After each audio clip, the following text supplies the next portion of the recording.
Hey everyone, and everyone who's coming back later in the future. Welcome. Yeah, I don't know if they can see us yet. We were just talking about books and buying a lot of hardback books. This room, books. They're just could be worse. So yeah. Someone's liking all the selections. Me too. Oh, we have to think of the themes. I forgot last time what we said. Were we gonna think of the theme and then just have them vote on books, or have them vote on themes and then pick books for said theme? I don't forgot. I think we decided either one, and we would cross that bridge in the future. Time is just so. Yep. Hello. But yeah, I don't know so right now we're doing like International Women's Month theme, like feminism. I don't know what the next month is. That's March. May. I don't know what happens in May. What do we celebrate in May? Mothers, hypothetically. Hello. Oh, we do, because I'm always pissed because it's my mom's birthday and then Mother's Day is always like 2 weeks behind. I'm like, can I get a break? God damn.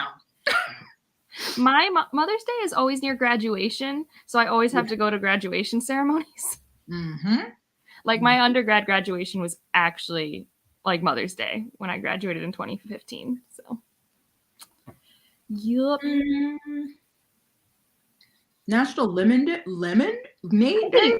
Last time we had a reading sprint, someone was finishing Mistborn. There's a group of creators who are doing like a Brandon Sanderson read along, and I know they're on Final Empire.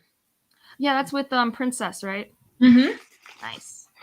Which is, I was watching the replay of their sprints, and I'm like, y'all have me wanting to reread Mistborn. I cannot do that right now. I did that last year. I need to read the Side Changeling books. Like every time you talk about them, Mara, I'm like, I want to pick them up. Yeah. I want to pick them up. They're at my library, and they actually have them like in my fantasy, like adult fantasy section, but I don't think they have the first book. Welcome to the sprint. I hope everyone has multiple beverages like me. So I have water. I also have Crystal Light, peach green tea, and also a kombucha. This one's gingerberry. I like options. I just have water, but it's in my Lion King cup. Fine. That's enough. Yeah. Let's see. Oh, Pet. That's good. I like Pet. You might be. I mean, I don't know what your reading speed is, but I read Pet in like 2 or 3 days because it was pretty short and really engaging for me. Is it a middle grade? It's a young adult that I think tonally people would think is upper middle grade, but the main character, I think, 16 or 17. I just think like it has its way of theming that we associate with middle grade, like how it executes its theme, and its focus is still, although a young adult experience, is not heavily like romantic or like it doesn't follow young adult fantasy tropes, I guess. If anyone has any thoughts on themes we should read for May, let me know. Yeah. Get empty. Hello. Hi, Steph. I'm not reading Hood Feminism today. I think Jess might be. I don't know if you committed to that. I am. All right. Jess is reading Hood Feminism. I've been napping and watching TV, so I have not read a lot this week. I don't know. I did read a lot yesterday, but I didn't want to be reading it. I had to do a lot of chores and errands and cleaning, and so I was listening to Crossroads of Twilight, which is the 10th Robert Jordan Wheel of Time book, and it's so rough. I would say, why are you still reading? But you're basically at the end, so. Yeah. Mara, I'm going to do it. I'm going to do it. I don't know how many books there even are in that series, but next time I'm in I think a lot to keep you busy for a while. Sometimes I'm feeling, because that's like a urban fantasy romance series, right? Like that's its thing. I don't know. Yeah. Ooh, so many comments. I get overwhelmed, guys. I don't know how to handle. Jess does this all the time, and I'm just like. Sometimes you can't get to all of them, and that's just going to be fun. And a lot of times people have conversations in the chat. They're good. Yeah, I'm reading this sci-fi book. It's called Destroyer of Light. And it's real weird and real dark, but I'm almost at the end. I have like 35 minutes left. So weird and dark. Do you like it? Oh, it's super dark. I mean, it's got like children soldiers, graphic on-page like child sexual assault. Like it's some dark stuff. Is it bad that you said really dark? And I was like, ooh.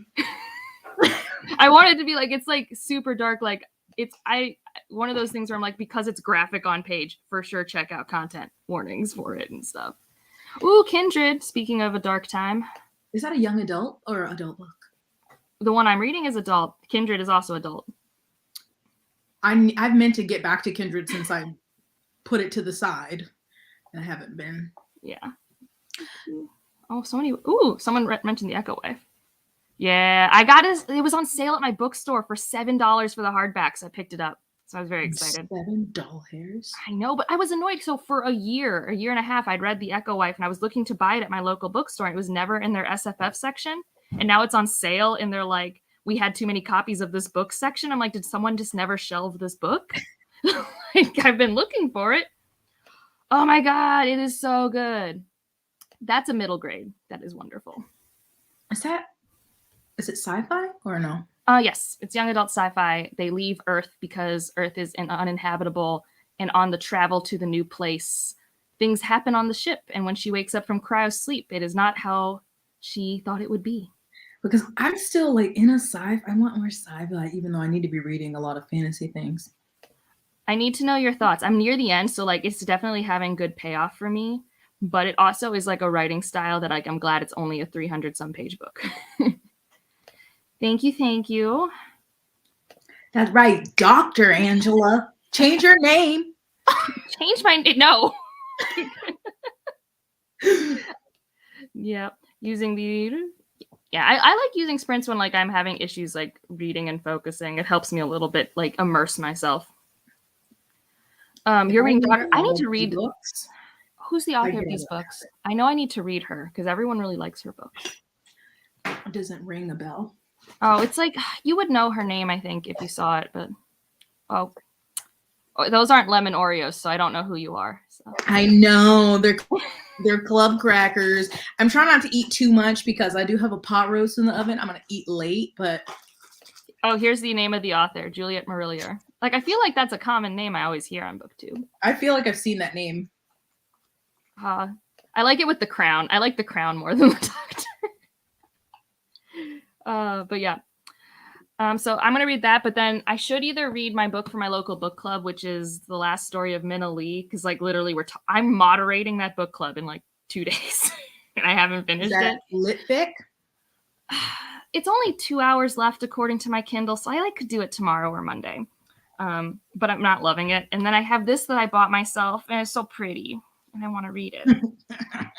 Because it's so pretty, and I own it. I don't normally get to read physical books that I own, because I don't buy physical books as often anymore that like I haven't already read. I feel like I've been reading too many books from the library and not enough books that I own. It's a struggle. I need to do so I'm moving in 2.5 months, and I'm like, oh, I don't have too many unread books. Like I think I'm in 20 to 30 range. I mean, watch it be way more, and it's gotten out of hand. But I should do like an unread TBR challenge to just like help me unhaul books before I move. That was the video I was going to film. It was like books I want to try to get to before we move. And then I was like, I don't think it's enough books to do a video for, so I ended up not doing it. Yeah.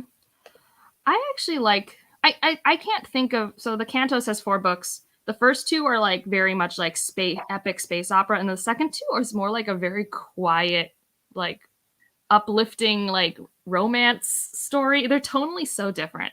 So I like them for different reasons. You gave it a 3. Yeah, the time jumps were a lot. I don't think it's a very strong Persephone retelling. Like when someone was bringing that up, I'm like, I guess technically, but I don't think it's a really strong Persephone retelling, personally. And I know this is the Last Quintista by Donna Barba. Yeah, I just got the Newbery Award. It's good. Like I was very engaged. I listened to that audiobook in 1 day. Oh, the audiobook narrator is also 5 copies. Very rude. You're doing great. I love your taking down your TBR vlogs. They give me life. I know they stress you out a little, but I love your vlogs for that. I need to work on my. You don't have a problem. You have curated a library of books, and you will always have something to read. Mm-hmm. Options. It's honest. I've moved my books a few times. It's not too bad. It's just a lot of boxes. Like it's just a lot of, but they go in boxes very nicely. It's just. I never put my fancy books in the moving truck. I'm like, no, that goes in the car. I have a lot that I have to. I'm not letting the movers touch my books this time. I'm going to pack them all myself. Even if, because last time they said, if you do it, we can't insure it if something happens. So I let them do it, and they did it terribly.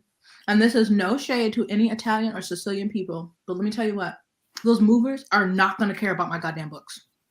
And they're just going to throw them in the box. And I'm not having it.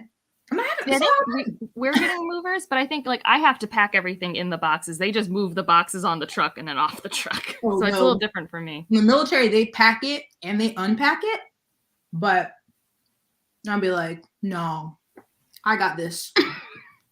Oh, I've heard good things about this book recently. I haven't read it myself, but I've been hearing good things. I don't want to read it. You're reading Jade Legacy. That's 700 pages. There's just some books I can't explain why. I just like don't want to read them, and that's one. But I'm like, I don't want to read it. Oh. Of course, your videos are so good, Stephanie. You put so much work into your vlogs. My vlogs are such a hot mess whenever I put them together. Vlogs. I'm like, just chilling with my bestie. Even though she makes matcha. I'm excited about all the buzz I've been hearing about the Bone Orchard. I'm reading the Bone Orchard with Elle. I haven't gotten that far into it yet. It's very interesting. Ooh, someone's putting together bookshelves. Good for you, because I never do that. I'm too lazy. I become too reliant on a man. I'm ashamed. So, like, if he's gone, I'm like, what do I do? Oh, I caught on to this pretty quickly, but I think I was just really prepared for... I think I was just very familiar with the tricks authors use when they're trying to be convoluted on purpose. Like, so I don't think the story was actually super good at, like, signaling that they were the same. Ooh. Oh, someone's with you. So ghetto. Oh, here's another one. They do not care. And they use all these ghetto companies and... Don't get me started. Oh, someone loves your shelves. I think that's good considering how many people have like hated yourselves enough that you made that 2-minute video. I'm like, y'all will be all right. Y'all don't want to see the other ones where I have like, this one's going this way. I do what I want. I say City of Brass. I mean, why? I guess what's the purpose of rereading Assassin's Apprentice? Are you trying to get back into Farseer? But if you haven't read Davabad, Stephanie, I feel like you're going to love Davabad, like based off what I know about you. Like, based off how I know your reading taste, like, I think you're going to really like it. And if you don't like Dara, don't tell me. Yeah, I mean, you might not like Dara. I feel like that you can like... Listen, you can like Dara. I can like the love hypothesis. Everything's fine.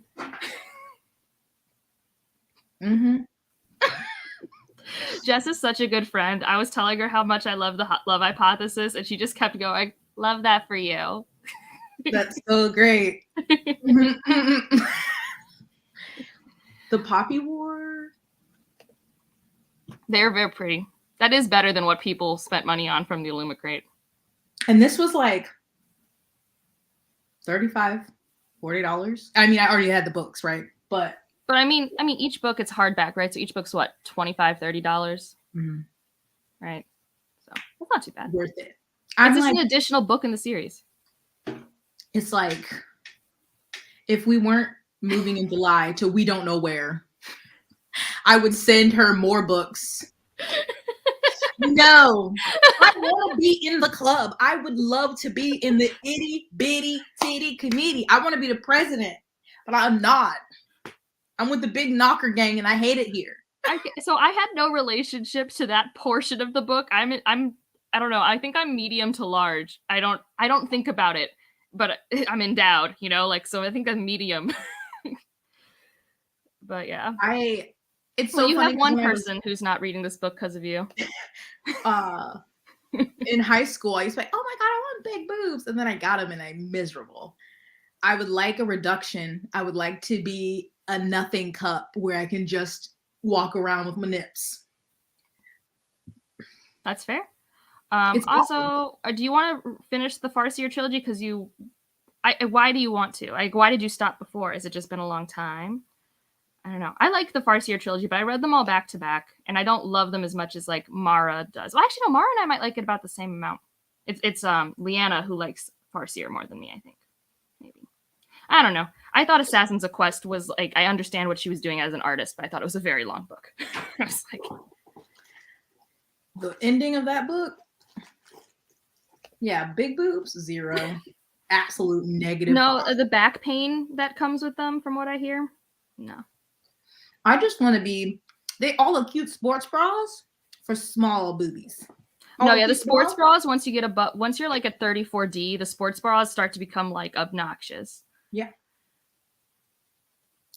Yeah, that's where I think Mara and I have like very similar Robin Hobb opinions. I think I like Ship of Destiny more than Mara. I haven't watched, you guys haven't made your video discussing Farseer and that yet, but based off the wrap-ups I've seen.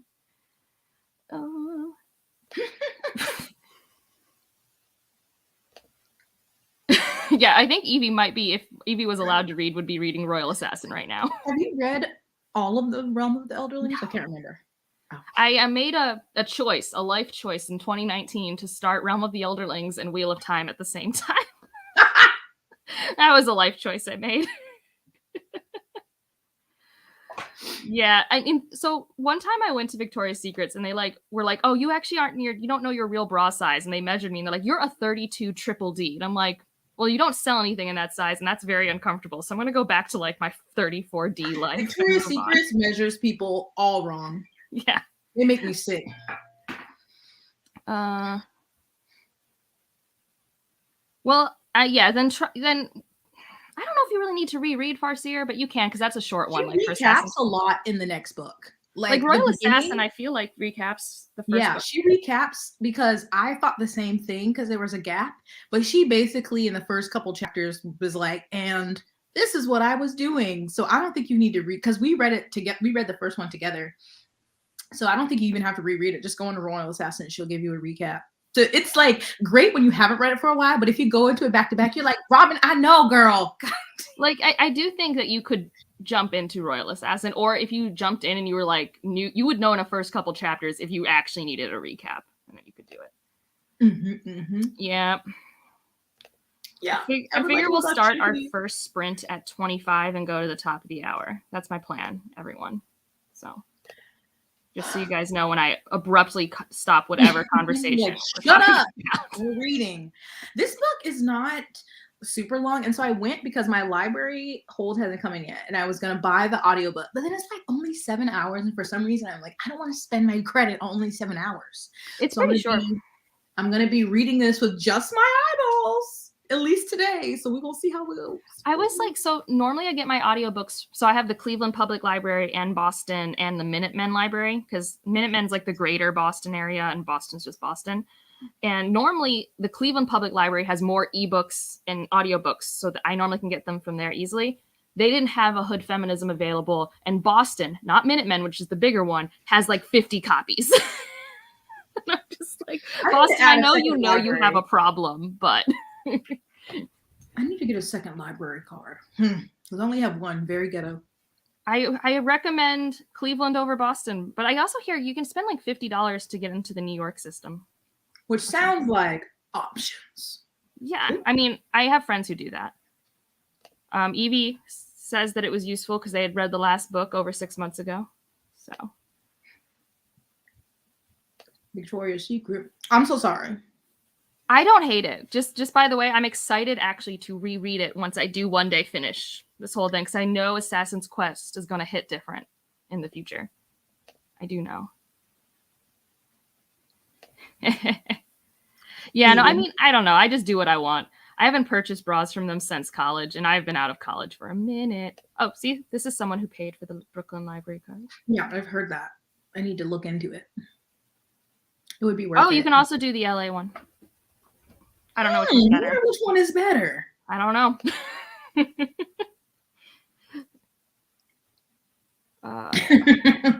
Maybe I'm biased. Okay, but so Stephanie, don't you live in California? I guess I don't know if you live in LA. But... Yeah.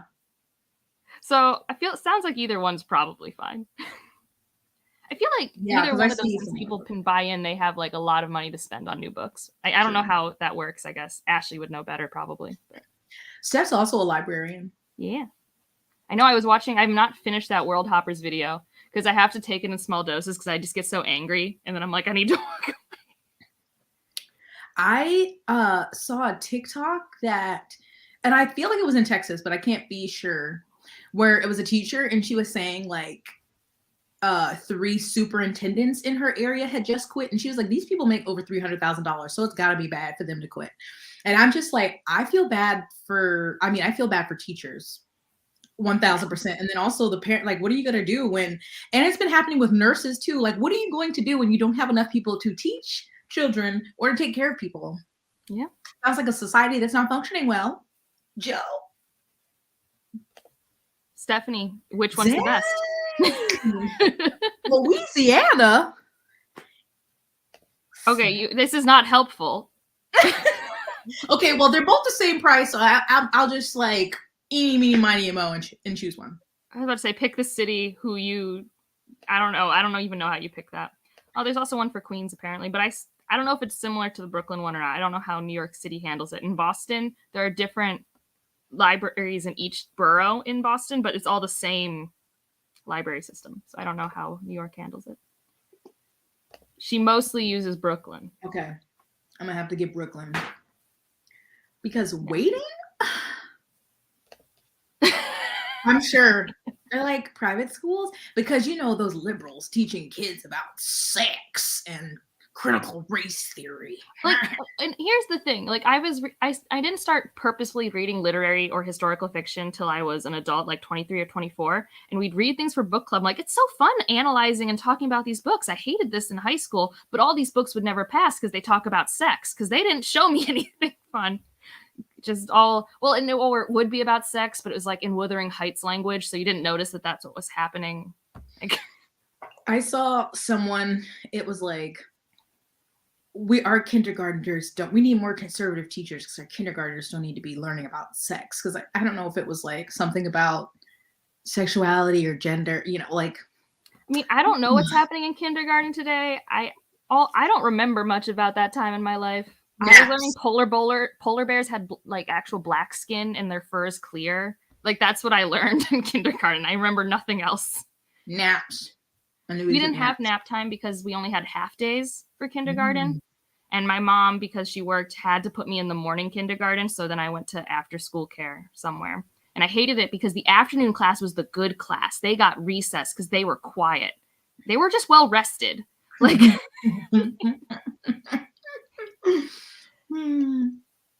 yeah. I mean, the few times I've read some scenes from the Bible, I'm always just like, this is rough. Like, if I was reading this today, I would put like lots of content warnings. And it's terrible. Matt. Wait, what? Oh. Polar bears are black skin. It is. You know, I wasn't thinking about that when I said it. It's legit one of the only things I remember learning in kindergarten. I think we learned our letters too or something, but I learned that homemade Rice Krispie treats, if done poorly, are disgusting. These are all of my 5-year-old thoughts. These are important things to learn, you know? Yeah. All right. What are you going to read for this first 35-minute sprint? You're going to read Hood Feminism. I'm going to try and finish Destroyer of Light. These are my goals. I plan to read it the whole time just because I haven't started it. I think I'm halfway through it, or 45%. I think Mara's already finished it. Yeah, I think she read it last month. I saw it in a wrap-up. Don't ask me which one. I saw someone who had like pastel tabs. Yeah. And I was like, I'm so done with these ugly colors. I'm getting pastels. I have some that like have the pink and the teals. Very cute. Yeah. Something I forgot to put in my pet peeves video. And it's so dumb, but I cannot stand, and you may do this, I don't know, when people tab their book and their tabs are just out so long, I'm like, they should be very neat and orderly and only like very minimally off the page. That's my like petty thing that drives me bonkers. I think I'm similar for myself, but I've literally only tabbed like 3 books in my life, so. Leanna sent me a picture of a book she tabbed, and it was she tabs with like pieces of paper. I was like, get it out of my face. I can't deal. Yeah. Yes, the pastel, it just gives me bougie. That's what I'm trying to be. Yeah. All right, guys, I'm putting up the banner. reading till the top of the hour, whatever your time zone is. Good luck.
Hello.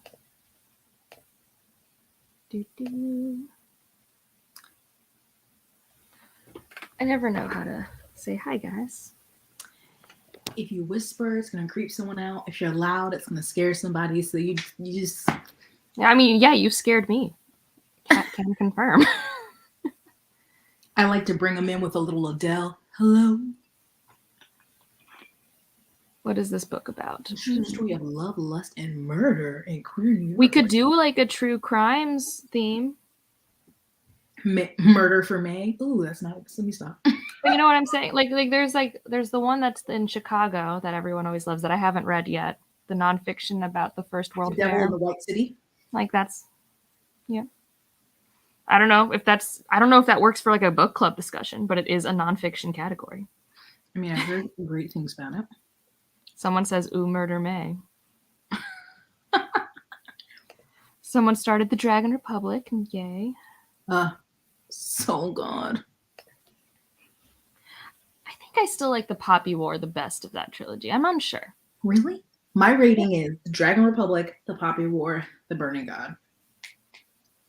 I can't decide. I read the Dragon Republic and the Poppy War almost a year apart. I think the Poppy War was just like the perfect length for me. I think that's more of it. But I think they're really close. I love so much the school part of the Poppy War, so that makes me really excited about Babel. Nice. Uh-oh. No, yeah, I think she did the school setting super well in Poppy War, which is another thing that I do enjoy school settings. Mm-hmm. Yeah. You have Under the Whispering Door. I still haven't read that. How far did you get in hood feminism since you've been reading it? Here's what bothers me is the introduction was not in it was in Roman numerals, and I'm like, rude. But I read I think 17 or 18 pages. I read the introduction and then I got to page 8. But already started having to put some tabs for some stuff. I'm already mad. I'm just like, oh, I mean, she has her tone in the audiobook is wonderful. It's not the same as the tone as the author of Mediocre, but I love hearing the inflection and how she does it. And then there was one thing that I tabbed to look up because I didn't know what it was. Oh yeah. Have you finished Empire of Pain? Because that's when I know I'll get into a rage about. Yes. Yeah. I mean, excellent research and written story, but I finished it and I was like, are you fucking kidding me? But when she says, talk about her parents and grandparents who lived through Jim Crow, which obviously I know, Reaganomics, I know that, war and drugs, but then it said COINTELPRO, and I didn't know what that was, and so I looked it up briefly, and it was saying some sketchy, what did it say? And so I was like, I just looked at it briefly, and I was like, I have to come back to this because I had not heard of this, but it was a counterintelligence program by the FBI from 56 to 71, and I have not heard of that, so I was like, I'm going to go back and look that up. That'll make me more angry there. Yeah, for more anger, I need to read, I don't know if it's Artificial Condition. What's the second Murderbot book? That's the one I have to read this month. I need to continue. I've read the first 4. I need to read the full length. Yeah, I've only read the first one. Yay, Mistborn progress. Kelsier.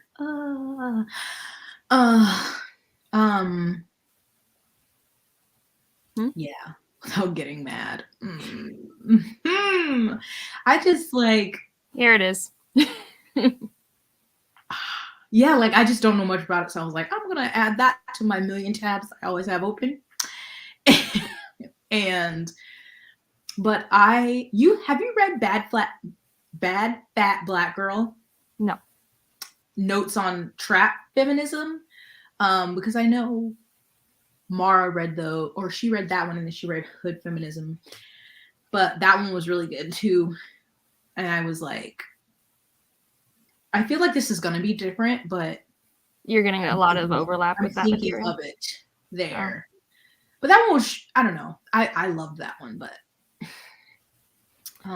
so many hood. I was hearing people talk about on Princess when they were doing readings Prince, and they were talking about Michael Kramer's voice on the Does he do the Mistborn audio? Because I didn't listen to it. So I've only ever listened for Sanderson to Oathbringer, and I was okay with him in Oathbringer. I have to listen to him for Wheel of Time, and I have confirmed that if I have to listen to him for multiple hours at a time, I fall asleep. And when it's Kate Redding, I'm like, this is fine. It's still like the plot is whatever, but like you're telling me a story. Yeah, I tried Oathbringer. Like I was like, someone was like, "Oh, do the audiobook." And so I was like, "Oh, I'm gonna listen to the audio." And I was like, I don't like Michael Kramer. Oh, so let's see. Okay. How long is the other one? If I have time, maybe I'll read that one. It feels really short. I don't know. I listened to the audio. I had an audio art. But yeah, it's more like it's like something notes. I don't know if it's notes on, but she calls it trap feminism, but it's more of like a memoir-ish than I guess the argument form of. But I loved it so much. Well, for this library, I won't get it right away. Get it in time for book club, but I'll see if I can find a copy. I need to read more Angela Davis. Also, Rachel was talking about Black Panther movement, recommending Angela Davis biography. I've only read one Angela Davis, and I'm ashamed. So well, and that Rachel brings up also finding excuses to bring it up. I love that. I approve. Not Angel Davis, Angela. I mean, she seems like an angel. I mean, it does mean angel if you were curious about the Latin version of the word. Angela. How does none of my other libraries not have this book? I'll just make my libraries get them. Very I don't like that. I don't like that either. No, it's what's funny with the word Angela, like technically there is a Spanish pronunciation, but like my family in Venezuela with other Angelas in Venezuela call them Angela. It's not Angela. So I think it's very regional when they choose to do the soft or hard G. Angela. I need to I'm so bad. And let me tell you that. What's that little damn app? Is it Duolingo or whatever? Duolingo is aggressive. They be emailing me. And I'm like, back off. But I need to get back to like practicing my Spanish. And I want to learn French. I want to be able to have a conversation in Spanish and read like a small, easy to read book. And then also with French. But like I would need to practice Spanish. And me listening to Selena is not enough. That's true. Can confirm. What does he do with the audiobooks? Like I just don't like his voice that much. I just think he mumbles a lot for an audiobook narrator, in my opinion. I haven't listened to that one. Someone said they feel like he has like a frog in his throat or something. That's what I'm saying. Like there's a gargling. Like I don't know. There's like something going on. Here's my problem. This is annoying. Yeah. Denied. They better get with it. I just I wish I could read. I have the time to read more, but my body has been saying, no, let's sleep more. That means you don't have the time to read more. I think you need to reassess what you think of as time to read. But I just my job right now is YouTube, right? And taking care of Nigel. And then obviously I do things around my house, but I just always feel like a slacker when people who have children, full-time jobs, and YouTube are reading all these things and I'm like, how are you doing this? I don't get it. Here's some more Black Panther nonfiction stuff. Oh yes, Asada Shakur. Because of course, I had an American education in the South. So everything I want to learn, I'm having to do it on my own. I had an American education in Ohio. It wasn't much better. And this was before Ohio became red. It was solidly blue purple back when I was there. Yeah. I don't have Twilight, but I did get a John Green book in Spanish. I got The Fault in Our Stars because I did I read that in a day in college, and I knew that was simple sentences. So I just was I took all these, I minored in Spanish in college and then I studied abroad. So it was having classes all the time, always having people to talk to, and then going to not having anyone to talk to. And I don't know, Duolingo is great and stuff and listening to music, but it's different from having daily conversations. Well, yeah, it's different from in real time forcing your brain to do that. Yeah. And coming up, because those things or you just start hearing the same thing in a conversation, you're like, dang it, what's that word? Or having to conjugate like on the go, which I would be like when I spend a couple weeks with my family, I can get good at conjugating. Like not amazing, but like I'm using more than the present tense, which, but I'm not supposed to speak Spanish with my cousin because she needs to learn English. So she's like on my level, so I'm not allowed, but we're like the same level of insecure with our respective languages. But she's talking buddy, but I don't know how to find one without it being creepy. Yeah. But it's like subjunctive. I've never been good with that tense. Well, we have it in English, but not in the same way, I think. I don't know if this happens to you, but when I speak in Spanish, my octave's not the same. I'm in a different timbre. I have a different pitch. It's weird. And it's also because of like regional things. So like I had a lot of my teacher or like professors in college studied in Mexico.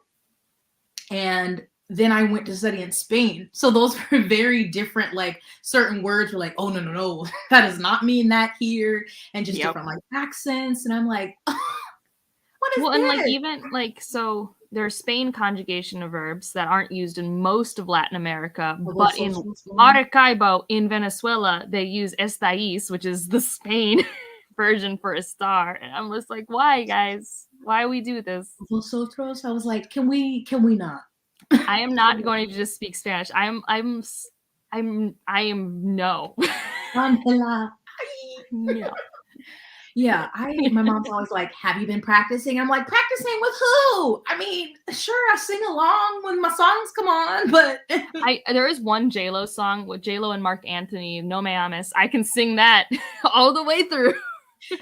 Vivir mi vida? Okay, please. I got it. Oh. Yes. Excellent choice. Stephanie, I feel like there's a lot of pressure, and like I don't know what your history with. We can Zoom. We can. I was gonna say Skillshare. We can StreamYard Spanish Club, and we can just talk to each other. It's a safe space.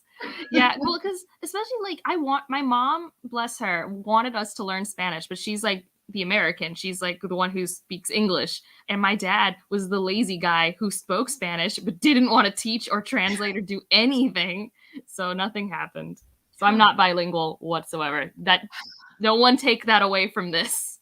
Everything I've learned has been on my own. Sometimes my accent might sound Venezuelan, but it probably sounds more like a gringa. Like that's probably more likely. I think they're doing it more. Like my brother, who's way younger than me, started learning language way younger, but like I didn't start till high school, and it's just so much more beneficial when you start young. And I make up words for this song all the time. Oh, the Macarena. I've never learned the words. Yeah, right. And my cousin makes fun of me for it, and I get it. It's all in good fun, but it's like,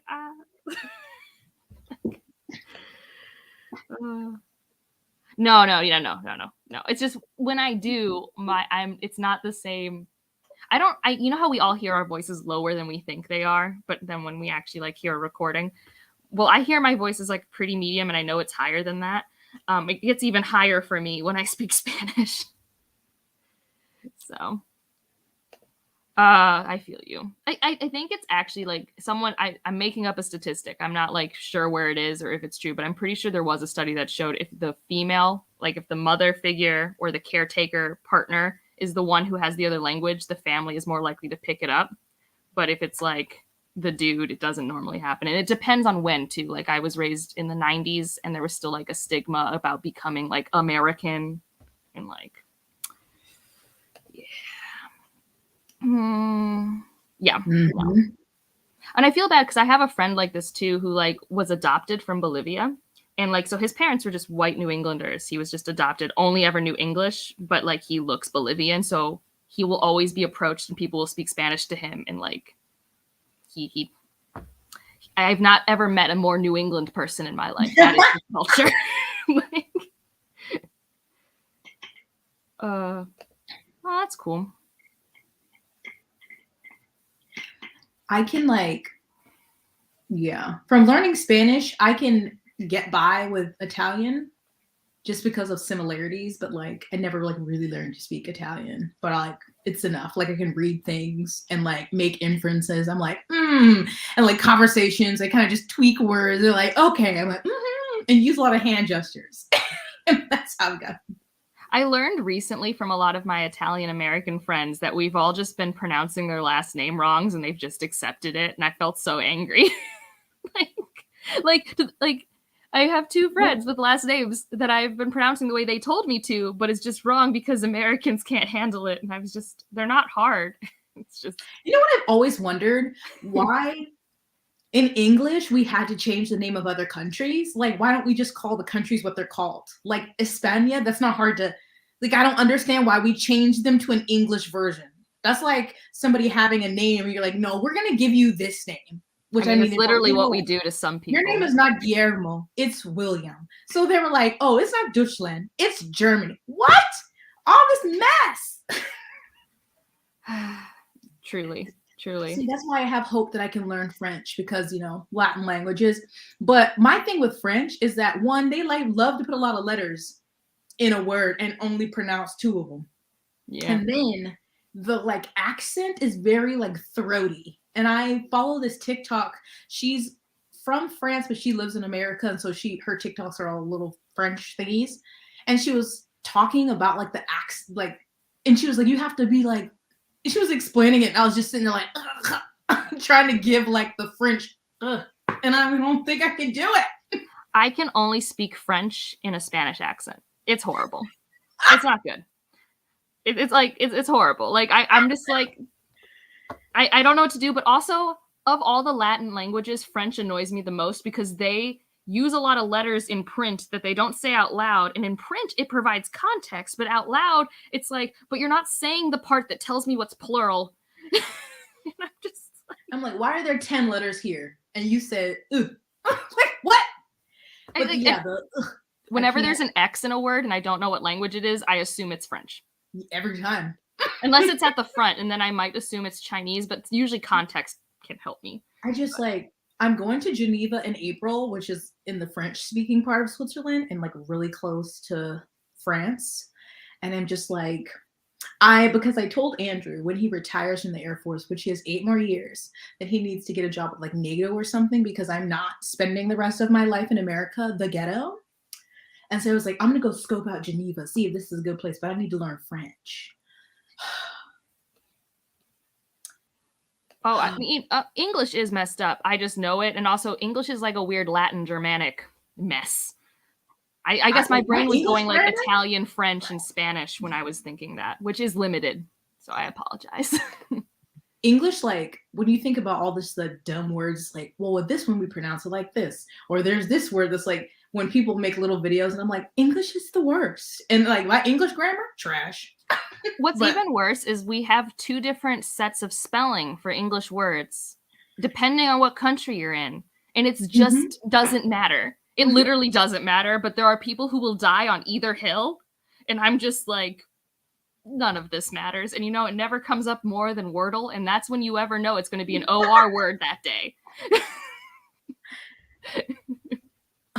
I know Wordle is not for me, so I am not embarking over there. No, I mean, I can't imagine. I don't know English grammar. Nothing has been clear to me about that since writing my dissertation. That's the language I lived around. I hate this. This is my least favorite. My friend Stephanie's not here, but she lives in Arkansas. And I'm always like, Kansas? Yeah, why? It's the worst. It doesn't make any sense. That's me to most things about America. Why? Well, and then in New England, they just love saying words funny. And like my friend who's doing like a law degree here, yesterday I was driving him home from a board game night, and I'm like, I learned like my first couple of years, I called a place Waltham because that's how it's spelled, and it's apparently Waltham.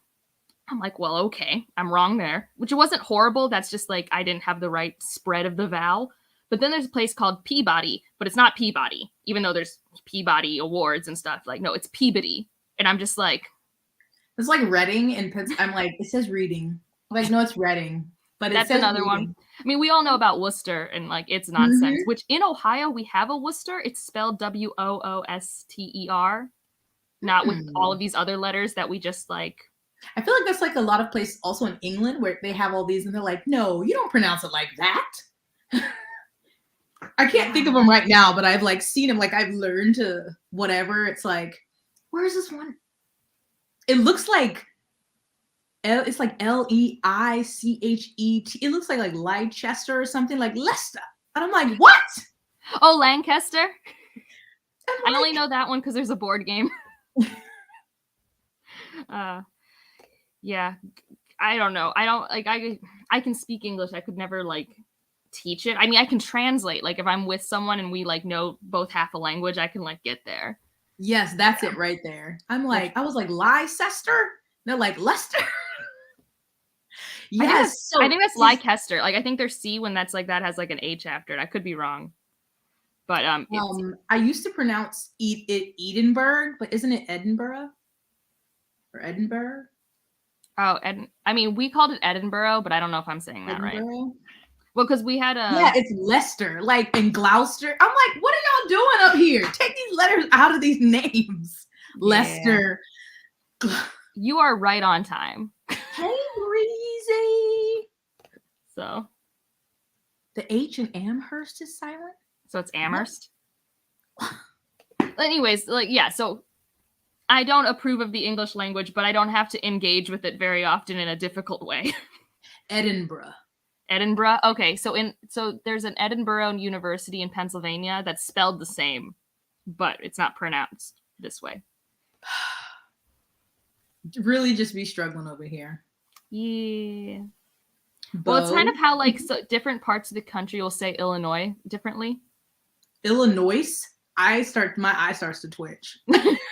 I'm well, like, and then some people, there's the two ways people say Oregon. How do people say Oregon? Oregon. Really? One that bothers Andrew and people, I guess, from that area because he lived there. Because I used to say Nevada. He's like, it's Nevada. I'm like, oh, I'm sorry. Yeah. Yeah, yeah. Perfect. It was already brought up. Well, and then like New Orleans is said differently depending. I say it New Orleans because that's just who I am as an Ohio person, but I don't think that's right. I used to say New Orleans, but I don't know.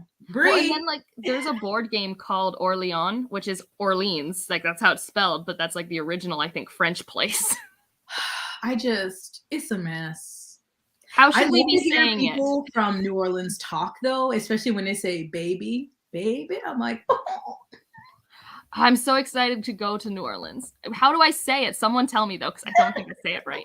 I am so jealous. I might need you to buy me a box of the Cafe Du Monde beignet mix and mail it to me, and I'll have to PayPal you because I need it. Okay, we'll discuss. Nolans. Okay.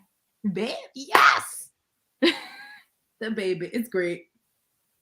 So yeah, no, so languages. Yeah, but I'm going because I actually planned a vacation like an adult. It was pretty. When is it? When is it? May, end of May. So I'll have to pre-film something. God help me. Yes, I was this person who lives near there can help. I'll message you. I was like, ooh, nice France. Oh, it's Nice. Okay. All of the ES in French, like Versailles.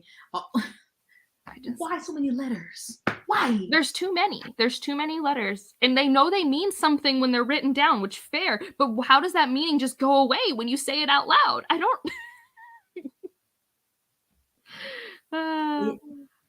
It don't make no sense. Keep an eye out, you. This is for you.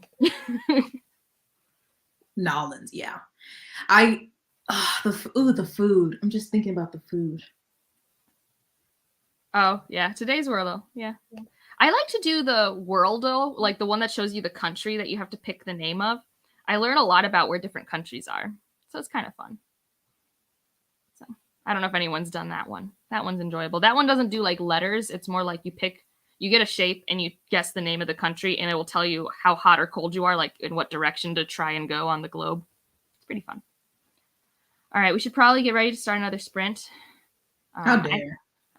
We came here to read, in theory. That's what we told people. So. Oh, I'm proud of you. I did not.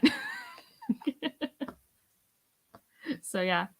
Oh, also, have you seen the? I mean, I probably shouldn't bring this up now because it's probably going to open a huge can of worms. But have you seen the new Esquire top 50 list of fantasy sci-fi books? No, when did that come out? Yesterday? Might have been when Are you you were gonna asleep.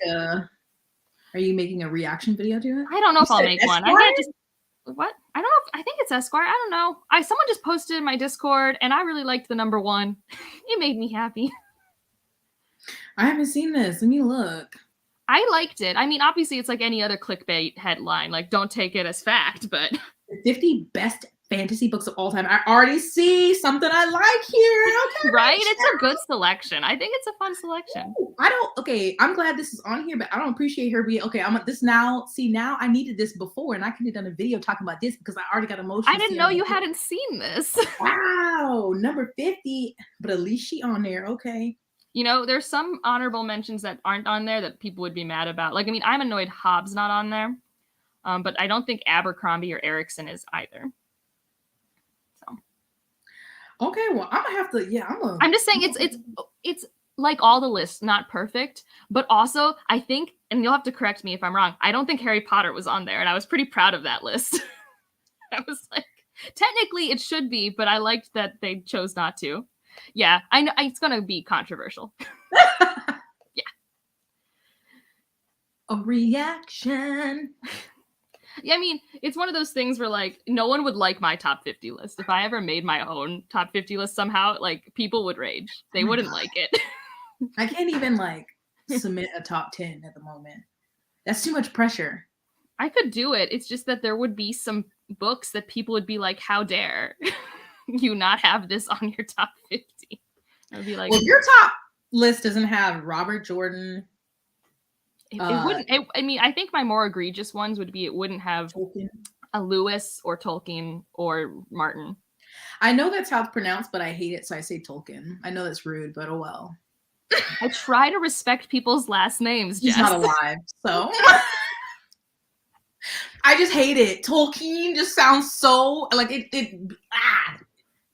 I can't approve this, Jess. You should just say it correctly. It's his name. Oh well, people know who I'm talking about. J.R.R. All right, if you decide to do a live, Jess, I'll join you. Okay. I don't want to film and edit a video reaction. Editing is. Oh my god.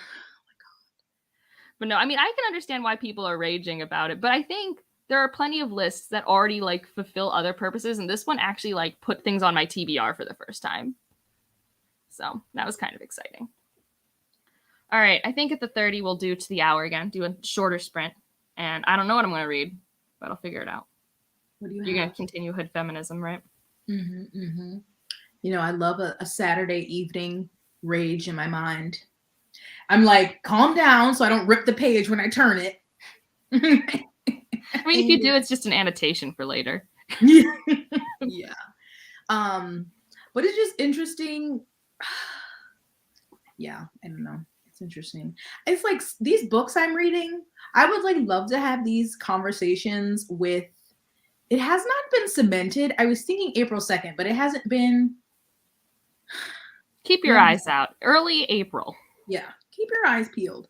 Like with my family members, I have a lot of them and they need things like these books I've been reading, but I also just like don't have the energy because they're already loud when they're like happy. So I don't want to hear them when we're like arguing. I don't have the mental space. And not a lot of them read. It's sad, but I'm like, I'm lucky enough that like my family will read. So like before BookTube, when I was reading some nonfiction like Just Mercy and Evicted, I just like gave them the books and they read them. But they weren't also the people who needed to read the books, but it also like, I don't know. It's been a lot easier to tell to my mom about things that probably would have been harder to do if I hadn't been slowly showing her the nonfiction as I had been reading them. But my mom's also just like a reasonable individual. So I don't know. That is not what I would call my mother. My mother is literally just like, she's in her late 50s now. It's just me in my late 50s. Like, it's just fast forward. I mean, she would never be on camera like this. That's not her happy place, but. Yeah. There was a TikTok that said, judging you by the breed of dog you own and your issues. And it said, Frenchie owners, you have mommy issues. And I was like, well, I'm called out. Also, sorry, pet's not working for you. It is a very distinct like tone. I don't I think say I've you. read anything by a quick KMNC. I think it. I haven't read their adult stuff, but I do think Pet is different from the adult stuff. Like I always hear the adult stuff's very hard hitting, and like Pet, I think touches on hard topics, but not in a brutal way. That's my opinion. Okay, we're gonna sprint, guys. Good luck. Godspeed.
Jess, I need to know why your face is the way it is.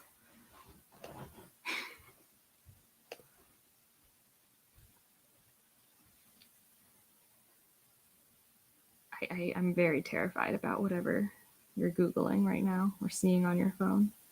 You look concerned.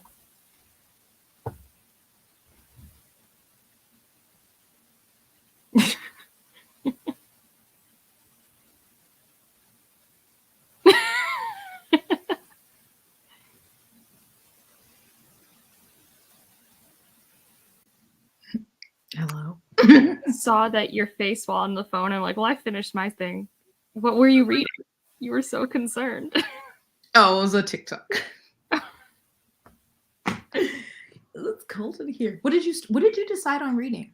I'm reading the book for book club, The Last Story of Minna Lee. I don't like the audiobook, but I'm struggling, so I got the audiobook to immersion read to just like make sure I'm going. It's fine. It's fine. Do you It's read not... the book club book every month, even if you don't? Good for you. Well, I moderate it now, but even before that, I always did. There's only one book I ever regretted not DNFing, and that was Shuggie Bane. But I mean, I've been going to this book club since 2016. Wow. Yeah. It's the only time I force myself to read outside my comfort zone. Ooh, we had some Aquaki and Mezzi chat. I need to read Freshwater. That's a thing I need to do. Yeah, I need to read Bitter just because I liked Patton. I know Bitter's more YA dystopian leaning. Like, it's not the same as that, but I think it's closer to that part of it. Right? Like, what was the TikTok? At what moment? I don't know. You literally were just like, like you were concerned.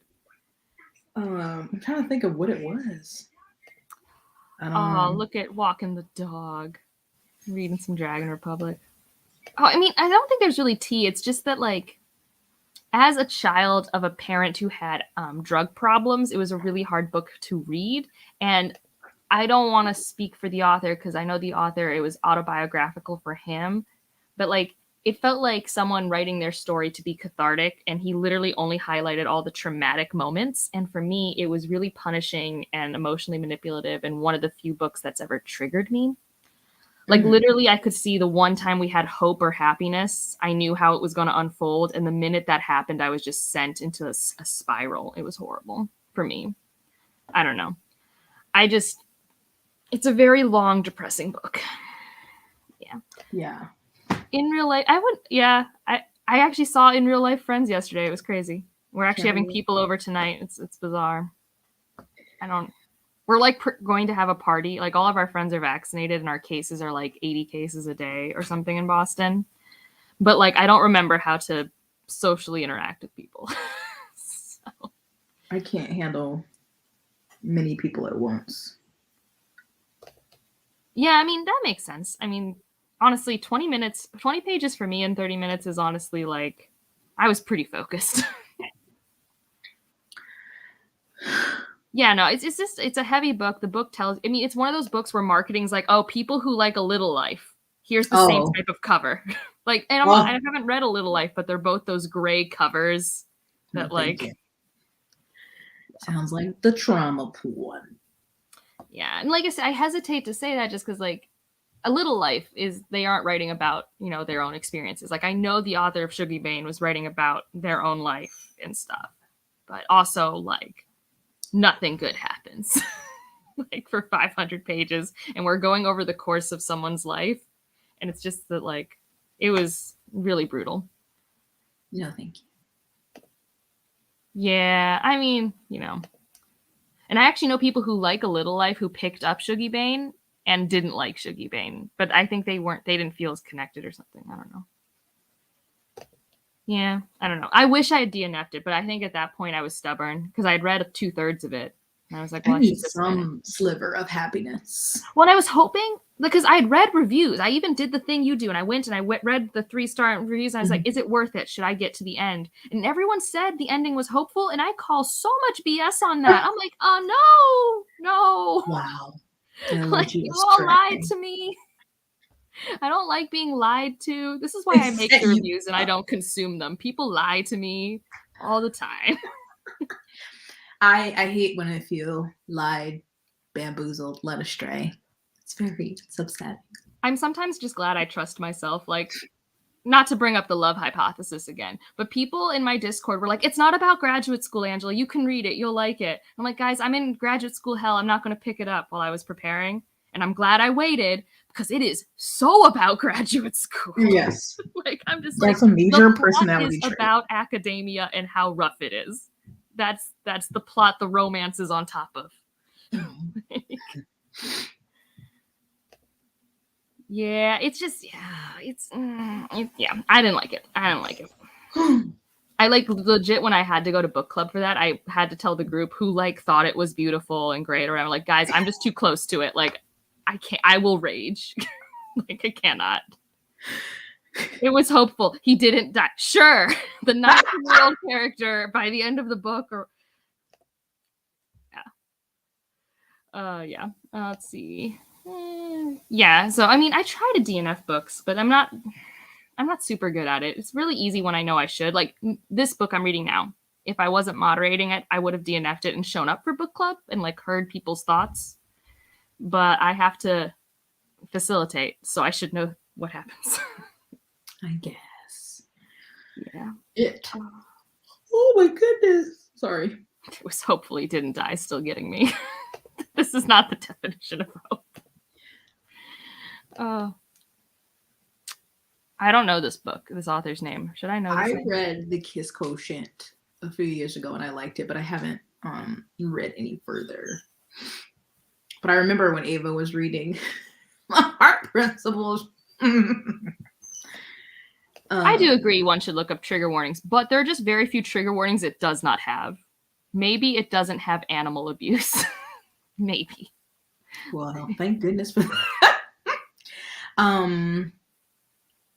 It's so weird for me. It's book to book because sometimes I can just be like, absolutely not. This is not going to work. DNF. And then sometimes I'm like, maybe I should give it a little more time. And then I'm like, it's cold. It's cold. And I'm so sorry. But like, so I'm buddy reading The Bone Orchard. I have an e-arc from NetGalley with Elle, and okay, I'm reading that and Jade Legacy.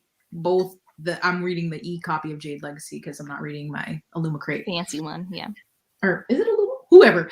But the problem is I keep laying on the couch and starting to read my Kindle, and then I wake up and my Kindle's on the floor and I've been asleep for I don't know how long. I need to come up here and start sitting in this daggone chair and reading because laying down. Sorry, Ryan is telling me he was leaving the apartment. Bye. You should get better at DNFing, man, especially because you're a mood reader. Just do it. Commit. People expect mood readers to DNF. I don't know if it should be a true assumption. I have books that I just like stopped reading for some reason, and then I'm like 2 years later, like, oh my god, I should pick that back up. Why did I put that down? I'm really not kidding when I say every chapter needs its own list of content warnings in that book. I'm just like... But the parts that specifically didn't work for me with Shuggy Bane were related to the child being the caregiver to the parent because of the drug issues. Like, that's something I've like lived through, and it's not great. So, yeah. Also, this is apparently in the Heart Principle. This is like a thing that someone said about it. I don't know the context. Did you look at the number 1 on that list? No, I'm saving it for a video. Oh, fine, save it. Save it for content, whatever. You're reasonable. You save things for content. I'm just like, I need it. I have such a long list of video ideas. I made a list today of things. But I rarely do them because I'm lazy or I get too caught up in if it will perform well, which I shouldn't.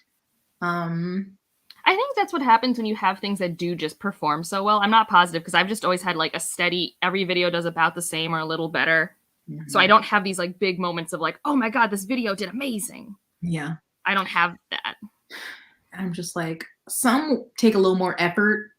And I'm like, I'll get to it. And then I'm like, just add more. And my list just keeps getting longer. No, I want to do that unread TBR video because I haven't done one of those in a while. I shan't because I have too much. Well, it's not going to be, someone in my Discord wants my entire physical unread TBR, which, like I said, mine's like 20 to 30 books. It's not horrendous. But also, I just want to like be like, what are the books that I should try that I think I might DNF, like, or might want to unhaul, like Master of Poisons, which we want to buddy read, which we haven't started yet.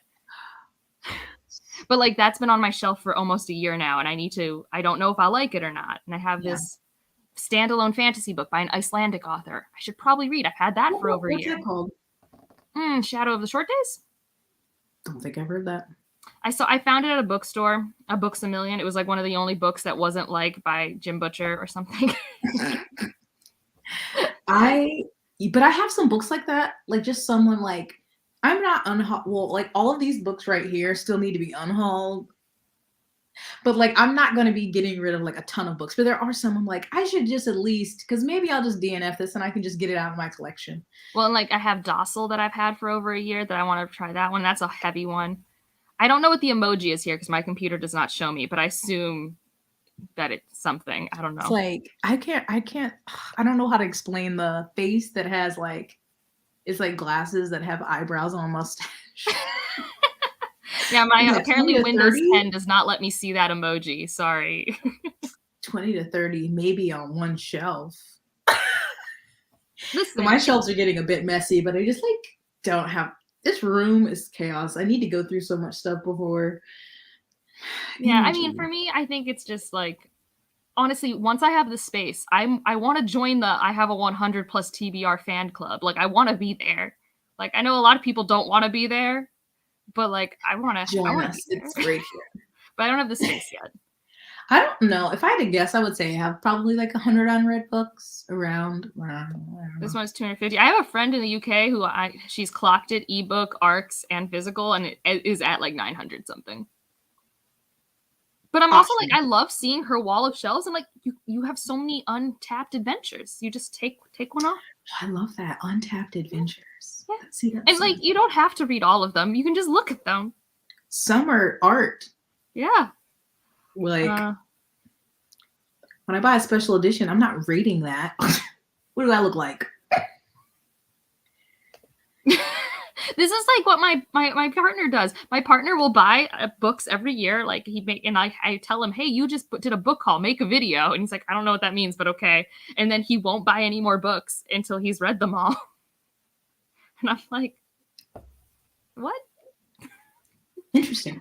I don't know what that's like. If it doesn't bring you joy, don't do it. I'm pro serotonin. Like, exactly. I'm not doing that. No.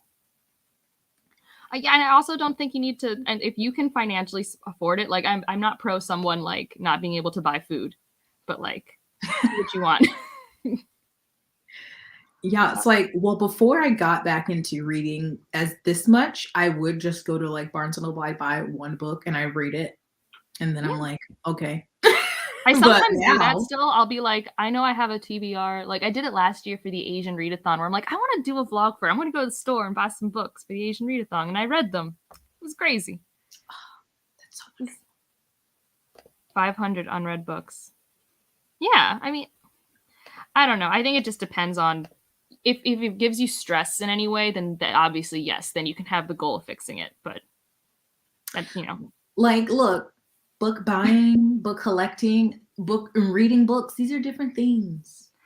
Also, like, I joined YouTube first from the board gaming side. I know I told you, Jess, like I didn't have a channel for it, but board game collectors, it's so much worse. They're more expensive and they take up more space, and it's like it gets out of hand. I never realized people were that into board games because I can't tell you the last time I played one. I don't own any, but that's every board game at minimum costs $50, and if not more. And that's a US price. If you're in Canada, Australia, New Zealand, you're screwed. Like then it's even more. And then people love board games but don't have people to play them with them, but they'll still buy the board games. So it's like an unread TBR, but you also don't have friends. Like it's so much worse. Wow. So going from that life where people are like, oh my God, I have 50 unplayed games, what do I do, to books, it's like it was financially easier. Games are so fun. I played some last night with friends. They just got the game Meadow, which I highly recommend. Yeah, like Andrew likes sneakers, and I'm like, you know how many books I could get you spent on one pair of sneakers? So It's really like I'm lucky because my one roommate will play games with me, but my partner doesn't love to play board games, and I try to be the person who doesn't force my hobbies onto others in my life, but it's so hard. I know. Someone said that Andrew and I should buddy read a book, and I'm like, that would take him forever, and I don't have the patience. He doesn't read. If he does, it's so slow. I'm like, this man was listening to Neil Gaiman. He was listening to Norse mythology on 1 time speed. He's like, he has a nice voice. I said 1 time, like I was in the car and I was like, turn it off. I'm going to lose it. No. Ryan's been reading the same book for like 3 months now. It's like but I remember that was a time in my life. Like it was a thing. When I was reading Game of Thrones, I was still in college. Like it would take me months. Like just keep the book in my back seat. Like my paperbacks like are so yellowed because of the sun. I would just keep it in my back seat of my car, and I get to read like 5 pages between a class, and we're like, that's it. Yeah. My biggest advice, don't be too pushy. And also, if you're good, don't be too good. I'm not saying you should let them win, but if you literally make them feel like they can't win, they won't want to play. No one likes to be told they're bad. I mainly say that because I have a friend who like cannot help himself from like destroying us in board games, and like we're used to it, but it's demoralizing. I feel that way with people with bowling. I'm like, can we not take it seriously? Can we just have fun here? Okay? Can you not? I'm not a good bowler, but I'm a very predictable bowler. If I play 3 games, my first game's respectable. There's some spares in there, maybe a strike. My second game, my arm doesn't remember. It's like, no, I'm tired. No, I can't do it. So many gutters. And then my third game, I'm good again. And this pattern happens every time. Sometimes I get lucky, but I'm like, I'm just here to have fun. Okay? Take your competitiveness out of here. I don't want to hear it. I trained my parents to like board games. Actually, I think my mom secretly made me a board gamer, but now I just make them play whatever I want, no matter how hard it is. Like all the rules I have for your friends, I don't use with my parents. But I also know they just want to have fun with me. You can listen to books at 1 time speed. Audio retention is everyone's own thing. Mm-hmm. So. It just can't work. It is not for me. I was like, I cannot listen to this with you. But I was like, we need to find a book that's like short enough that you could finish it maybe in a month. And I would actually like, but he's just not a reader. He plays video games. I mean, that's what Ryan does primarily too. Like he will read. Like when I met him, he was reading before he met me. Like I didn't make him a reader or anything like that. And I barely recommend him books. He mostly finds his own stuff. But like he has like a TBR, but for video games. And he's been going through his PS3 backlog recently. PS3. Yeah, we bought a PS5 and he has not touched it. I just want a new Guitar Hero. Please. Me too, but apparently it's hard because artists deserve money and that makes the games expensive or something. So they can't make it? I don't know. I think that's why. I think they think it's like a sunk cost thing or something. I feel like games are already expensive. So, I want it. I miss it so much. Like what I need is like I have the games and I have the gaming system, but the guitars get broken and I need the new guitars. I mean, the Switch is what this and it's $300. People are gonna pay for it. They'll pay money. Please. I would pay so much money to give us joy. Do they not realize this yet? Come on. Yeah. What are we currently reading? Jess, you didn't give us a Hood Feminist update. Oh, I'm reading Hood Feminism. And I'm on the chapter about gun violence, and I'm just like, but I can't believe when she says how narrowly she escaped, like her grandfather saved her life by pulling her. Oh my God. But it's just like, because she mentions something, because she gives us statistics after Columbine. What did she say? Because she said that she was talking about statistics of kids and how they would be impacted by gun violence since the Columbine shootings in 1999. I want to know, like, were there mass shootings before then? Like, why was that like the tipping point? And again, I don't know if there were, but now it's just like, it just seems to exponentially grow. And now they're like almost a weekly occurrence. Like, I don't know what number makes it a mass shooting. Is it more than 2 people?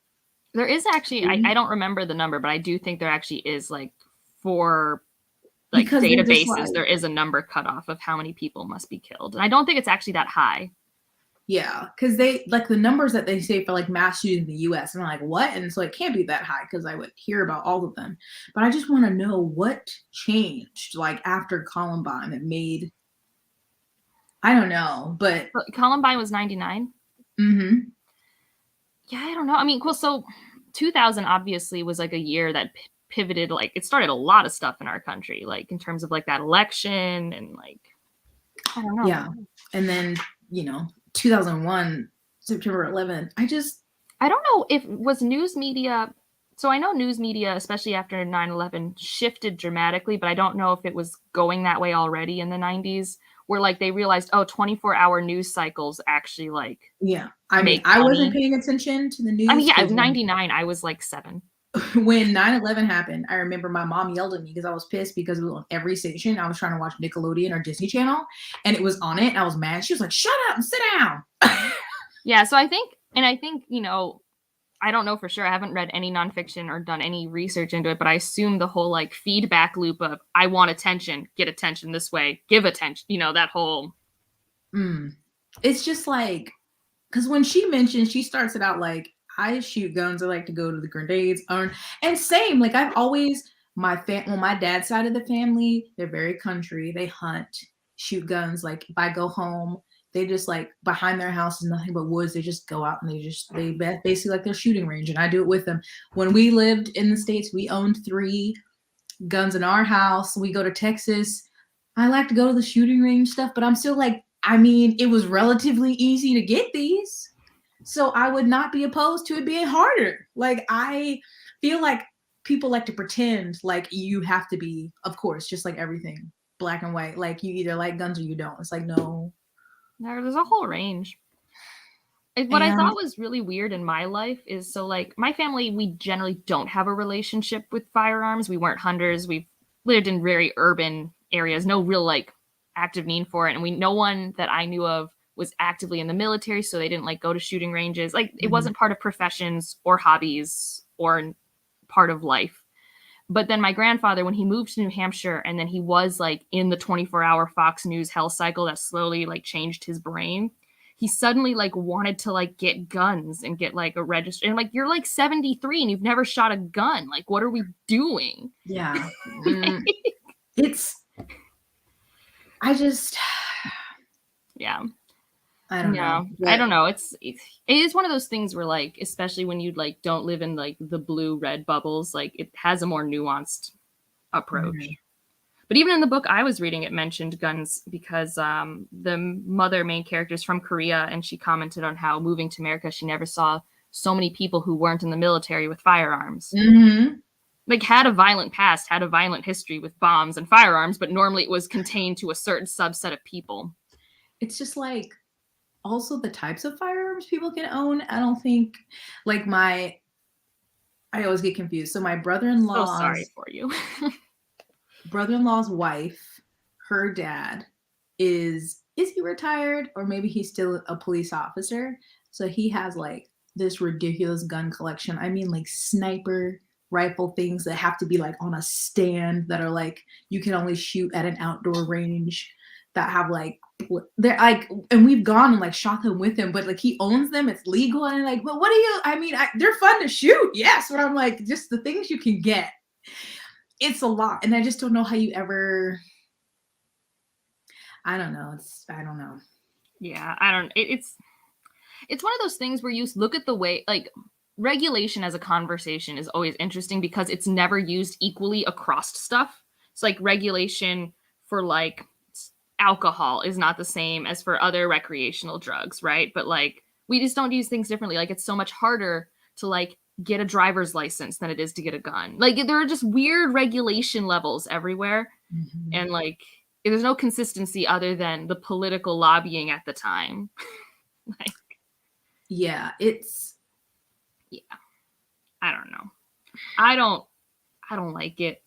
I mean, I've shot a rifle as a kid at like a summer camp, and it was fine. But they also had bow and arrows, and I thought that was more cool. But I'm also a fantasy nerd, so yeah, Shooting bow and arrow is fun. The first time I shot a gun, it was at a gun range, and like I remember like I got so worked up because of just the sheer power of, and I just don't understand how people just do it all willy-nilly, because when I do shoot them, it's still like, oh my gosh, this is so much to put in the hand of a person. Oh yeah. I wasn't expecting this, but when I read Blanca y Roja by Anna Marie McLemore, there's actually a discussions about guns, because for some reason these teenagers are given a gun, but it doesn't have bullets. It has blanks or birdshot or something in it. And one of the main characters actually knows how to use a gun and is like very like on page talking about gun safety and stuff like that, and like a very like nuanced ways, and very much like it wasn't like used as like this big fantasy weapon, like it was kind of handled in a respectful way you would want it to be handled, I guess. Like, because it's a weapon that is very dangerous, even with And blanks. the accidents that happen. So, with kids and, Yeah. Yeah, plus also just guns are so loud. I have very sensitive ears. They are loud. I know you're supposed to, like, you wear the headphones, but it's like so loud. It's like so loud. Yeah, shooting one without them, you're like, I can't hear anything. But no, I mean, reading that section, because I have read that section, it was she makes some valid points of like how is this not actually a part of like feminism discourse? Like, how is this not like an active thing? And we do kind of have like Mothers Against Guns or something like that, right? Like, isn't that an organization? Like, but it's like part of my anxiety of if we have to move back to the United States is I haven't had to have that fear that I have in the United States. Like, I stopped really going to the movies. Like, it didn't, change my entire life, but I definitely did things a lot different because of how much gun violence. And I'm like, I don't want to go back to that. Like, I have plenty of other things to be anxious about. Can we not add that back onto it? Well, it looks like Stephanie's friend from Australia felt that. I've been lucky enough, probably just because of my privilege of where I've lived. I've never like actively have felt that fear. So, but I haven't really lived in the areas who've had it, despite the fact that all of the white parents at my school thought that that's what happened at my high school. And I'm like, no, we never had metal detectors. No one was bringing guns to school. I didn't go to schools like that. For me, like, and then as I've gotten older and have more money, I always have made it a point to live in more affluent areas, not like the richest ones, but even if it's like an apartment or a townhouse. So I've never I don't live in those areas. I just have had the general anxiety from every time it's like after the one in Aurora, Colorado, and then all the things, and they just keep happening. So it's a movie theater, it's a church, it's a grocery store. And I'm like, well, God damn, where can you go? I wonder if I got the opposite, just because, so I work in the south end of Boston, which is, at Boston University Medical Center, it's one of the public hospitals. So we have a lot of homeless people that are around, and we also have a methadone clinic. So we have a lot of people that meander about, and most of them are fine. They're just doing their own thing. But like every week or every month, we'd get an alert in our emergency alert of someone having a knife or a gun or someone being robbed. And these weren't mass shootings, but these were people around with a weapon who I guess are using it enough that we have this emergency alert that goes out. But it was so ever present that I just stopped engaging with it. I just couldn't anymore. But you are not alone. I think I just purposefully do bad things and ignore, and it'll probably be bad for my health one day. Oh man, it's just America. So many things. Yeah. Yeah.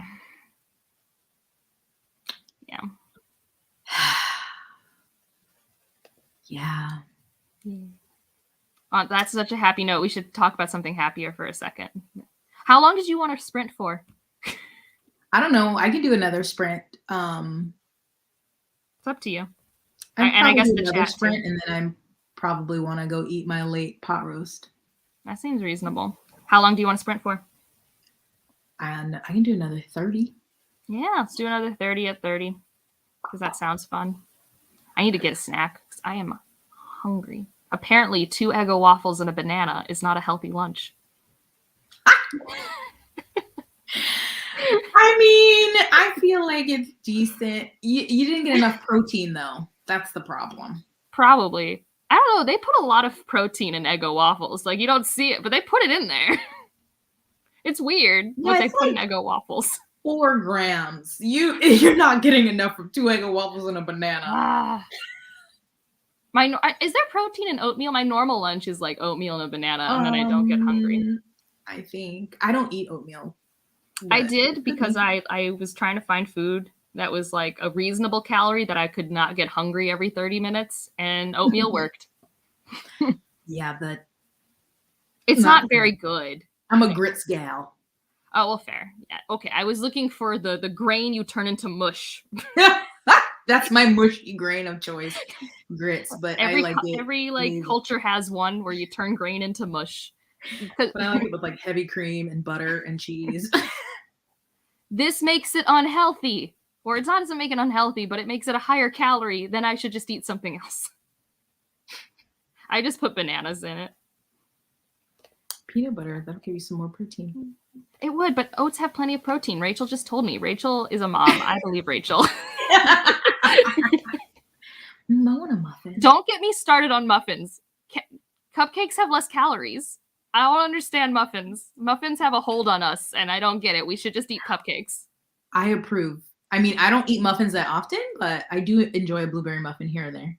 I mean, it's okay if that's what you're actually going for, but sometimes I feel like people eat muffins because it's healthy, and I think that's a lie. A muffin is 500 calories. Good God. I mean, I believe it. Some of them are so decadent and like big and covered in like extra streusel and sugar. Yeah. Nope. But a chocolate a cupcake with some frosting is usually only 250 calories. Now I want a cupcake. Damn it. I'll just have to settle for some lemon Oreos after my pot roast. Oh, even better. It's not just that she's a mom who cares about what her kids eat. It's just like great. I thought about being a dietitian, and I realized the chemistry class stuff I was going to I said, no, honey, that's not going to work.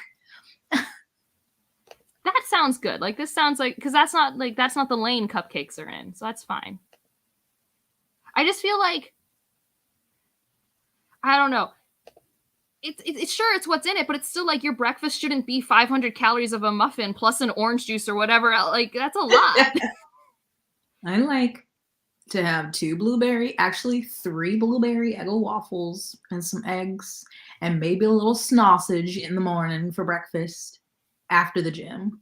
Before the gym, I'll usually eat Honey Nut Cheerios. Homemade muffins are fine. I was talking more about like when you go to a cafe and you're like, oh, look, I'm at Starbucks. Here's the muffin. No, I've made homemade muffins. They're just never tasty. I'm bad at it. Yeah, I've tried to make them and I'm missing something. I don't know what's going on, but I'm like, this ain't it. Yeah. A carrot cake cupcake. Carrot cake's great. I know it's a controversial, I guess, but I just like carrot cake. For me. Oh, I miss having just like a bakery just to get like a big piece of cake or just like a cupcake. I'm like, I just want to get one so I can eat it and be done, not have to make the whole thing. Yeah. Oh, also, I feel like I just need to say this because there's science in my channel name. I'm not a nutrition. Do not take food advice from me. Carrots and everything, absolutely not. I do like roasted carrots. I only eat carrots in a pot roast, and that's because they're like, I don't really taste them. They're sweeter then. Carrots become sweeter when you cook them.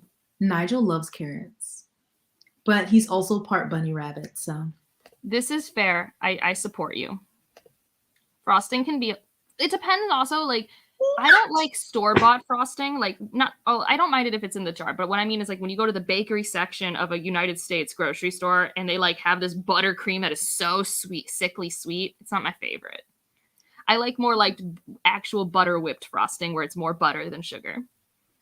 I mean, I like homemade frosting, but I also will eat that because I used to, in the States, always go to the store and get me a nice piece of sheet cake, just a big old chunk with, and I love to get the edge where it's got all like the ribbons and the flour and it's just that sweet ass buttercream. Oh my God. So good. My mom makes amazing buttercream frosting because, again, it can be sweet and buttery and be very good. I just think the store overdoes it for me. That vegan cheese sauce made with carrots and potatoes is the best. I don't know what that is, but I'm just going to have to say no. Let me stop. Well, everything's made of chemicals, but I assume you mean a specific type of chemical. Listen, we're gonna start in 1 minute now, okay? I'm gonna change it to sprint until the 05 and we'll be fine. All right. Yeah. I love baking, but my body, just I love baking, but during the pandemic, that's the hobby I couldn't do because I had no one to eat the food, and I can't eat it all by myself. Well, I can, but I shouldn't eat it all yeah, by that's what I did and I shouldn't have. And now I'm paying the because like consequences. my fiance does not even eat desserts. Ryan doesn't even like desserts, so it would have just been me and my roommate, and I'm like, who are you? Like anything. He'll eat some, but he's really doesn't have a sweet tooth. He has self-control and I he doesn't have a sweet admire tooth. those people because if I didn't have a sweet tooth, like everything would be just so much simpler. But I eat and then I'm like, I need something sweet immediately afterwards. I'm gonna make cookies after this, Jess. I'm gonna finally test out the Toll House pre-made cookie dough for you. I'll let you know how different it is. I want cookies. My new favorite cookie to make has become the chocolate chip banana bread cookies. Best cookie. Nice. I put up the Like, flyer. We're gonna read now. Well, I'm gonna get a snack and read, but we're doing it. whatever.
For those who need visual stuff, Nigel's being adorable. And derailing the sprints. Absolutely derailing the sprints.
All right, Jess, you can just show us Nigel now.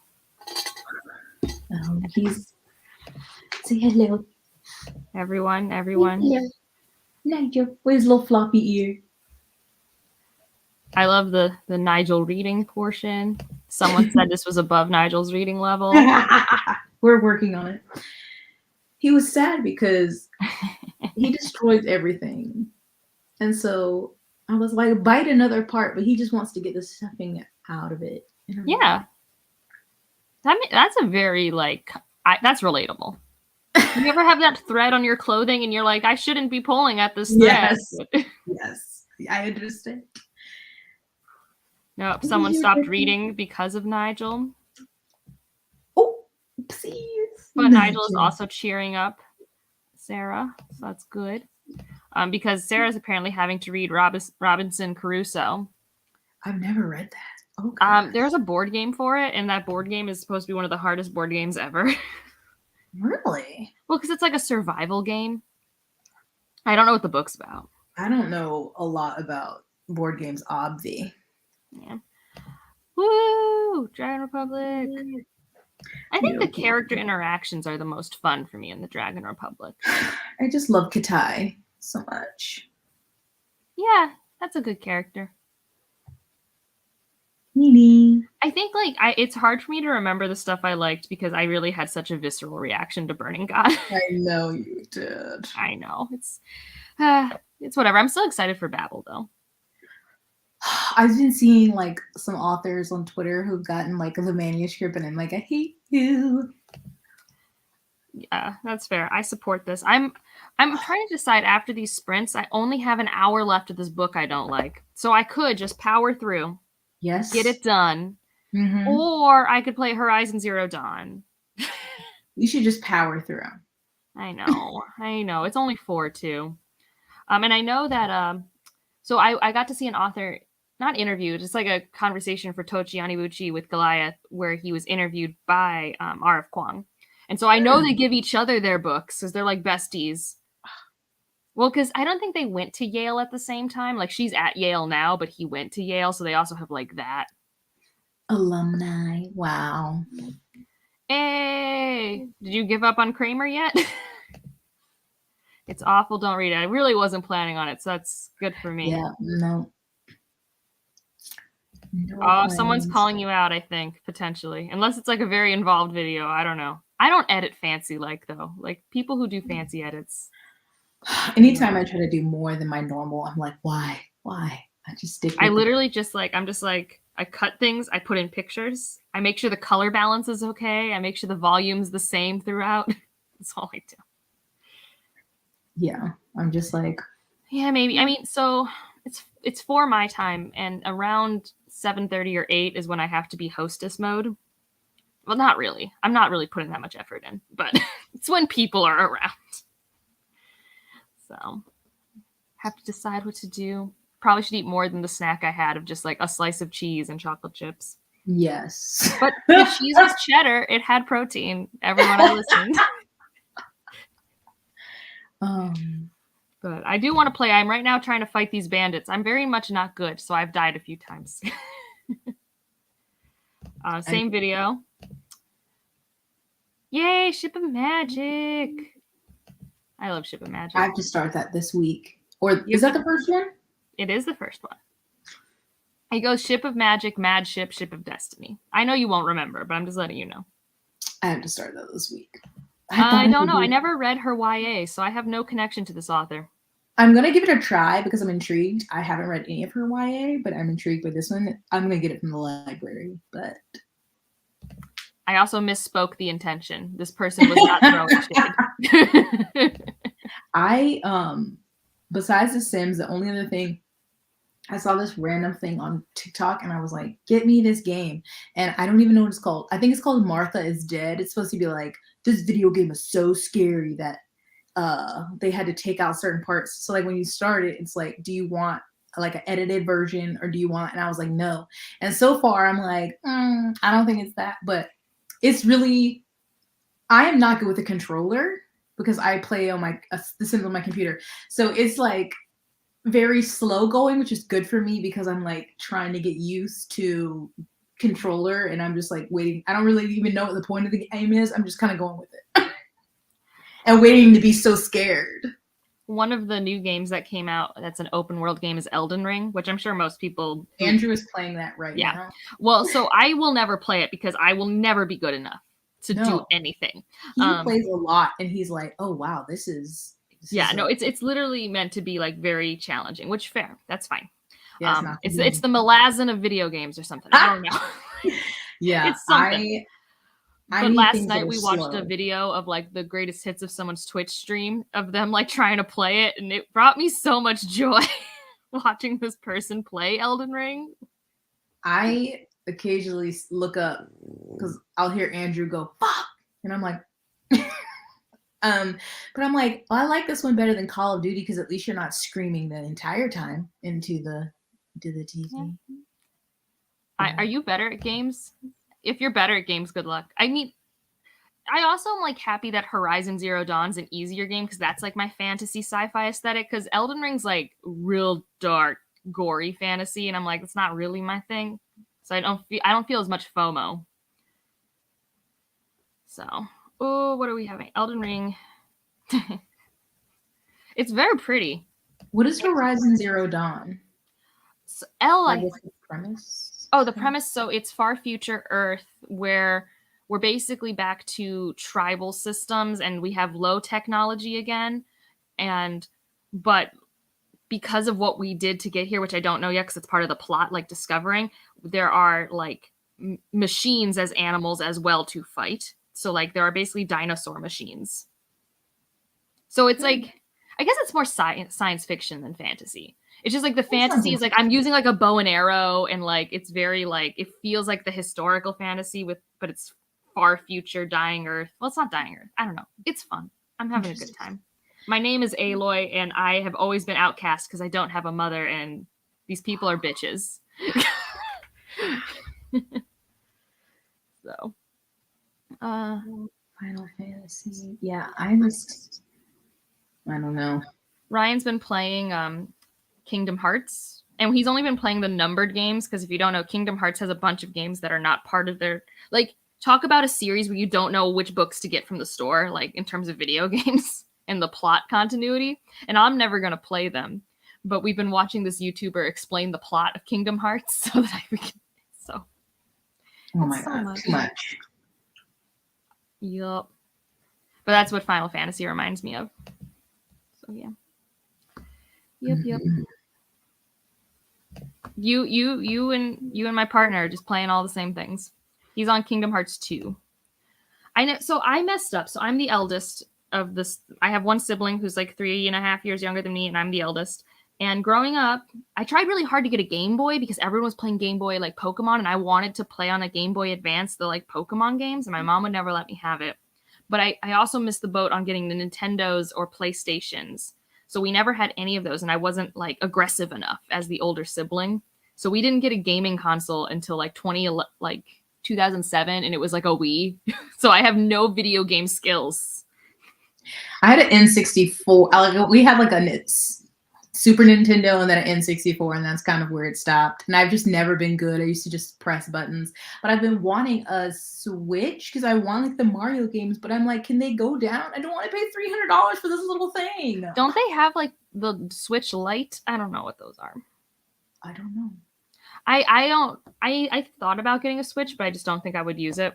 And Ryan has one, and he's actually really good at like sharing. Like if I actually wanted to play a game on a Switch, he would just let me use his Switch. Yeah. But I was like, I'll wait. You just bought a PlayStation. We don't need to buy another console. Yeah. See, this is what I mean. I didn't have this person to take this stereotypical gender role of acquiring the information in the systems. Yeah. But we did actually eventually get like the Game Boy SP, the little square one. I never had a Game Boy. Yeah, the Switch games are expensive. It's like, ugh. But Switch Lite, do you have to play it on the thingy, or can you put it on your TV? I think the Switch Lite, it is actually just the thingy. I think that's the big difference. I don't want to do that. Because I think that's, I could be wrong, someone can correct me, but I think that was part of the point is like if you just wanted the handheld system. Yeah. So You cut my fingernails. I mainly avoided it so I wouldn't get Animal Crossing because that feels like it wouldn't be good for my life. No, I feel like that could suck me in like The Sims, and I do not need 2 time sucks like that. Mm-mm. No, Okay, someone confirmed. See, if you're the first, you're responsible, but no one teaches you these things. I got all of us The Sims. I'm the oldest. That's it. Oh, you're the oldest too? I don't get to meet many older people. I don't know why. It's the worst. Yeah, you're always like the kid that they like force responsibilities onto. The way my mother was with me versus my brother, I'm like, I don't know you. Who are you? Like my parents were really pretty good at not having like favorites, but like I remember I could stay home by myself when I was like 13 or something, but my sibling could not. I had to stay home when they were home because mom was like, well, you're just the free babysitter. I was like, but they're 13. Like, why do I have to be here? It is so rude. Yeah. But my stomach is grumbling. Yeah, so we should wrap this up. I vote for you to just finish that book. Okay. And maybe have a little video game time before you play Hostess. But that's just me because I just like, you're so close, just be like, ugh, I'm done. Yeah, and then tomorrow I could read. Exactly. Yes. And then you'll be free. It's so pretty. These books are so pretty on camera. Like, oh. How many is in that series? There'll be 5 total. The 5th one comes out next month. Oh, gotcha. Yeah. Well, all right, everyone. Night. Oh, also, if you want, Nigel, in the Discord somewhere, maybe where we do the recommending books thing, recommend themes you would be interested in us focusing on, and we will look at those and we will curate from that list a thing for us to vote from, and then we will have books to vote on. That's our current plan. Yes. Right, Nigel. He said, I'm sleepy. It's his bedtime. Oh, well, yeah, it's like 9 o'clock, right? 9 or 10? It's 10:17. We jumped forward this weekend, and I'm not excited. Ugh. I don't know when sometimes ours is like off by a week from the United States. Normally Europe is off by a week. I don't know why. Feels like a simple thing to coordinate. I'm so sick of it. Yeah. All right, tell them night. He's like, All right. I'm falling asleep right here. Look at it. All right, night.